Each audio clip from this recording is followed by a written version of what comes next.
सजनी रे मोर सजनी रे मोर माया के जोड़ी रे तोर हंसी के जादू में दिल मोर दीवाना रे।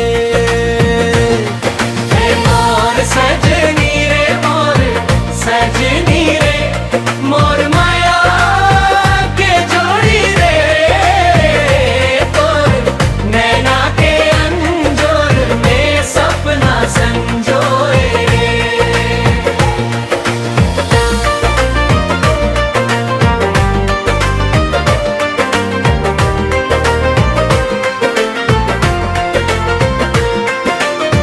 पहली झलक म देखे रहे गांव के मेला में तबले तोर सुरता बस गे मोर दिल के कोना में।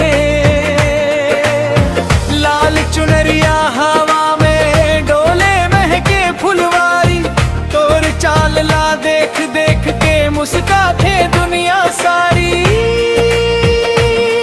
तोर गोठ के मीठ मिठास मन ला हर साथे तोर सुरता के रंग संगी दिन भर संग आथे।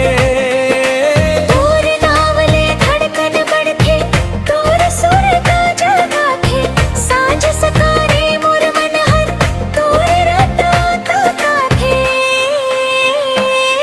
तू मोर सजनी रे मोर सजनी रे मोर माया के जोड़ी रे तोर हंसी के जादू में दिल मोर दीवाना रे। मोर सजनी रे मोर सजनी रे मोर माया के जोड़ी रे तोर नैना के अंजोर में सपना संजोए रे।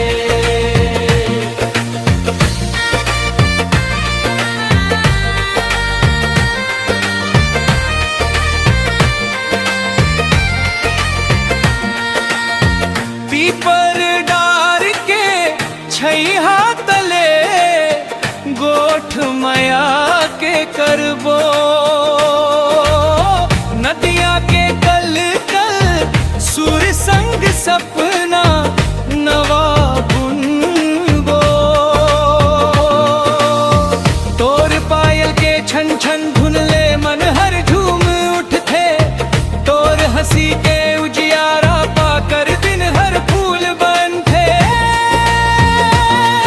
तोर बिना ए सांझ सकारे सुना लागे दुनिया तोर सुर तले महके संगी मोर जिंदगी बगिया। तोर संग बिताया हर पल हर खुशबू कस महकत है तोर माया के मीठ छाव में